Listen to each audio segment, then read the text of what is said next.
todos, estamos começando a nossa primeira aula do curso de Programação com Interfaces. Eu sou o Mário Benevides, esse curso vai ser lecionado junto com o professor Paulo Roma, nós somos ambos da Universidade Federal do Rio de Janeiro. Nós vamos começar agora com uma breve introdução. Primeiro eu vou fazer uma apresentação sobre nós. Eu e o Paulo somos professores titulares do Departamento de Ciência da Computação do Instituto de Matemática, somos professores da COP Sistemas também. E antes da gente continuar a falar especificamente do curso, eu gostaria de mencionar que essas aulas elas estão fortemente baseadas nas notas de aulas do professor Cláudio Esperança e do professor Paulo Roma. O Cláudio Esperança é professor da COP Sistemas. E tem o site ali, quem quiser acessar, tem muito material lá. E eu gostaria de fazer um agradecimento em especial ao Cláudio, que cedeu as aulas para que a gente pudesse basear nossas notas de aula nas notas dele. Fazendo uma agendazinho, um roteiro do curso como um todo, nós vamos dividir o curso em duas partes. Numa primeira parte serei eu que vou dar, a segunda é o Paulo. A primeira parte a gente vai falar de conceitos de orientação a objeto, de classes, de exceções, de módulos, de arquivos. Nós vamos intermear todos esses conceitos com alguns projetos e que a gente vai querer fazer junto com vocês, vai pedir que vocês executem, vamos também fazer. E seria muito bom que vocês se enganjassem nesses projetos, porque a gente só aprende a programar programando. Então, se vocês deixarem para assistir a nossa solução, vocês não vão estar aprendendo da maneira que seria interessante de vocês aprenderem. E na segunda parte, o Paulo vai falar mais detalhadamente em breve. Vamos lá, vamos começar a falar um pouco sobre orientação a objeto. Orientação a objeto é uma disciplina de programação, assim como programação estruturada. A ideia é unificar algoritmos e dados num conceito de objeto. Quer dizer, um objeto é uma unidade de software que encapsula dados e algoritmos que manipulam esses dados. Na realidade, quem viu década de 70, 80, a computação, a parte de teoria da computação, o tipo abstrato de dados estava na moda, e o tipo de abstrato de dados se concretizou como orientação a objeto. Hoje, a orientação a objeto é o tipo abstrato de dados na prática. Antes da gente continuar falando sobre programação orientada a objeto, eu gostaria de falar de três conceitos. Vou falar muito rápido, mas eles vão aparecer várias vezes durante o curso e a gente vai entender eles bem melhor. São três conceitos importantes de orientação a objetos, que são polimorfismo, abstração e herança. Polimorfismo é o que permite dois objetos que são semelhantes possam compartilhar dados e algoritmos. Por exemplo, a gente tem listas, tuplas e strings, elas têm uma certa semelhança. As três são indexadas por um número entre colchetes, as três têm um método que suporta, que é para ver o comprimento de uma lista, de uma tupla, de um string. Então, se nós escrevermos um trechozinho de algoritmo como aquele ali, for i in the range of length x, print i e print x i, não dá para saber ali se o x é uma lista, uma tupla ou um string. Então, aquele pedacinho de código, ele tanto pode ser usado para listas, para tuplas e para strings.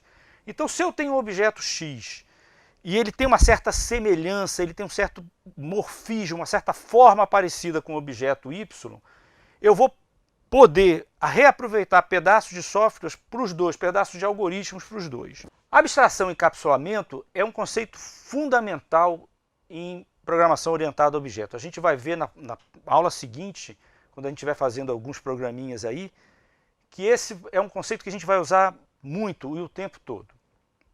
Esse conceito, a ideia dele permite a gente usar objetos sabendo somente a interface que ele oferece, alguns dados e alguns algoritmos que eu que programei quero que seja oferecido ao usuário. Então a ideia é que o objeto ele é uma unidade de software que encapsula algoritmos e dados e, de uma certa maneira, ele é uma coisa única, ele está ali fechadinho. E isso aí em Python e em OO é levado bastante a sério. E a ideia é que, uma vez que ele é um objeto, ele é uma unidade, eu posso fazer atribuição a objetos, eu posso passar objetos como parâmetros, argumentos, de funções e etc. Outra ideia que a gente vai ver também bastante aqui é a ideia de herança, que é uma ideia importante em orientação a objeto. É o que permite eu criar objetos mais genéticos, classes mais genéticas e instanciar, especializar essas classes para objetos mais particulares. Isso aí é muito importante quando eu quero fazer reuso de software. Os objetos eles herdam propriedade dos objetos mais gerais, os objetos mais específicos eles herdam essas propriedades. Por exemplo, se eu tenho uma lista é uma sequência de elementos em que eu posso ter um algoritmo que verifica o comprimento dessa lista, pode fazer a concatenação de duas listas, pode ordenar uma lista, e eu posso especializar a ideia de lista para uma fila que é uma lista com propriedades particulares. Por exemplo, a fila é uma lista onde eu insiro um elemento no fim e deleto ele no começo. E com isso eu posso usar todos os métodos que eu tinha para a lista para filas também. Por exemplo, outro exemplo para ilustrar esse conceito, por exemplo, eu tenho uma forma geométrica. Uma forma geométrica ela tem uma área, tem um perímetro, tem um centroide, etc. E um polígono é uma forma geométrica mais particular, é uma forma geométrica, ele não deixa de ser uma forma geométrica, ele é uma especialização de uma forma geométrica com algumas características. Ele herda todas as características de uma forma geométrica, como área, perímetro, centroide, mas ele pode ter outras características, como, por exemplo, o número de lado, comprimento de arestas e etc. O Python ele suporta orientação ao objeto através do conceito de classes. Uma classe ela pode ser entendida como uma fábrica de objetos. E a ideia diz que um objeto foi fabricado por uma classe, a gente vai dizer que ele é uma instância daquela classe.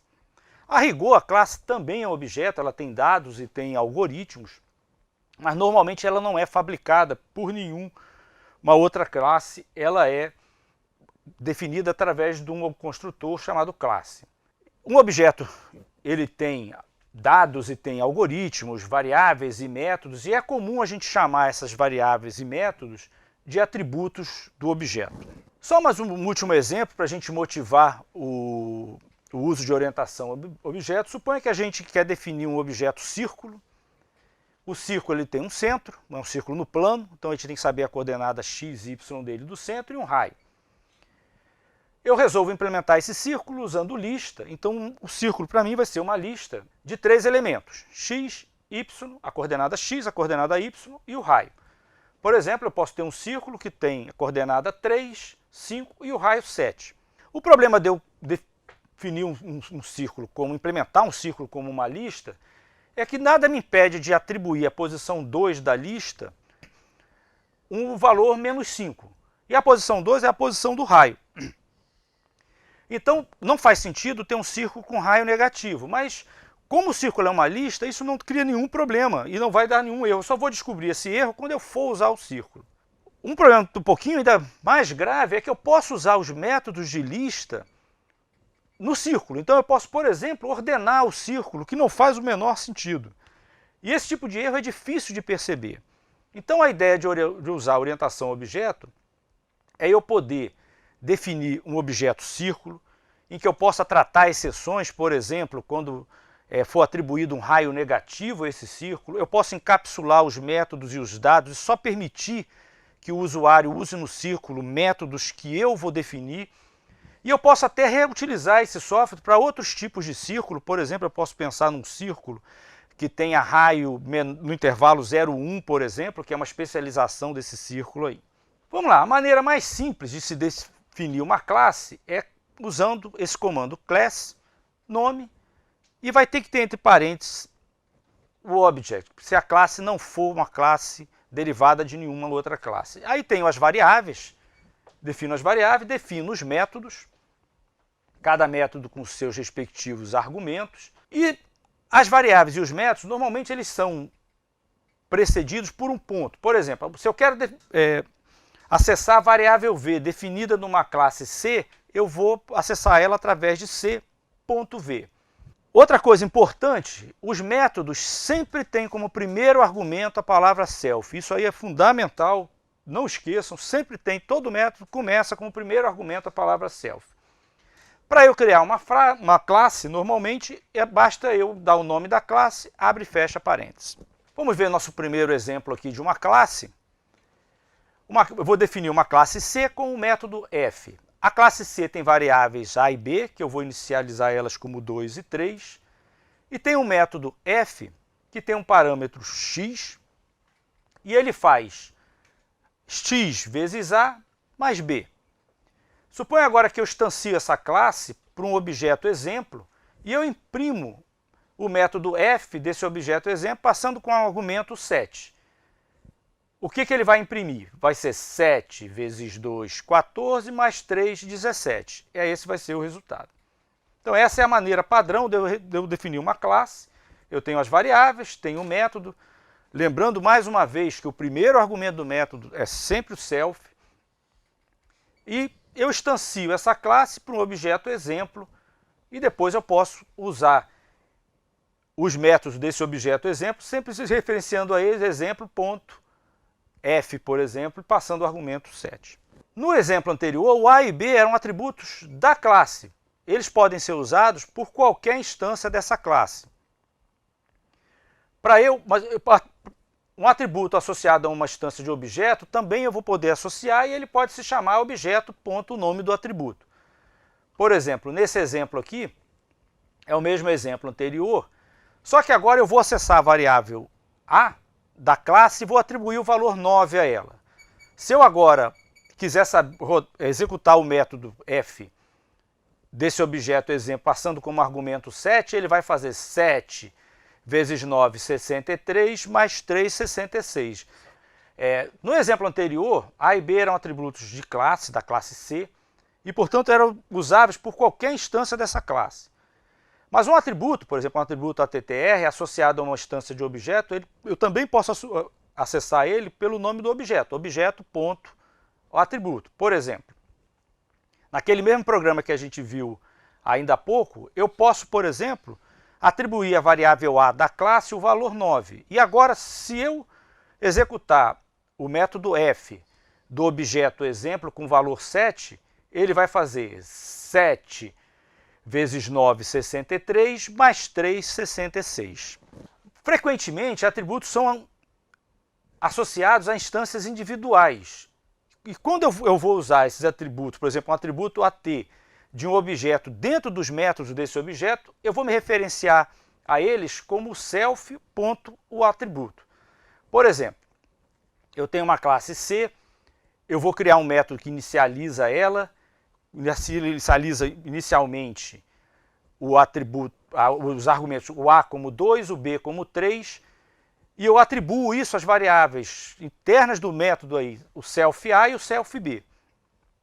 Vou definir o mesmo método que eu tinha antes, fazendo AX mais B, só que agora usando as variáveis do objeto. Por isso eu estou usando o self ali. Por exemplo, se eu agora crio um objeto 1, que é a instância da classe C, inicializo ele com 2, 3, crio um objeto 2, inicializo ele com 8, 1, se eu executar o método f do objeto 1, ele vai ser 7 vezes 2, 14, com mais 3, 17. Se eu executar agora o método f do objeto 2 passando 7, ele vai fazer 7 vezes 8, 56, mais 1, 57. Como último exemplo dessa aula de hoje, vou fazer uma classe time, é uma classe de times de futebol. Eu vou inicializar ela tem 3 argumentos ali, nome, campeão e divisão. Vou atribuir isso às variáveis internas aí da classe. Vou definir um método de descrição que simplesmente ele atribui uma variável ff, eu sou, nome, e somos a variável campeão. E vou imprimir ele. E vou ter um divisão que ele testa um booleano divisão 1, se o time é da primeira divisão ou não. Se for da primeira divisão, ele imprime somos da primeira divisão. Se não, ele imprime somos da segunda divisão. Eu agora vou instanciar essa classe time para um objeto Fluminense. O Fluminense, eu vou passar como parâmetro tricolor, tetracampeões e true para a primeira divisão. Quando eu executar o método de inscrição, ele vai imprimir eu sou o tricolor, somos tetracampeão. Quando eu executar o método div, ele vai imprimir somos da primeira divisão. Com isso nós estamos finalizando a aula de hoje. Nós fizemos uma breve introdução à orientação a objeto, introduzimos classe, nós vamos continuar falando de classe na próxima aula. Vamos falar um pouco de herança de atributo, do método int, especialização de classe, heranças múltiplas, alguns métodos mágicos, e vamos falar de getters, setters e propriedades. Vejo vocês na próxima aula. Até já!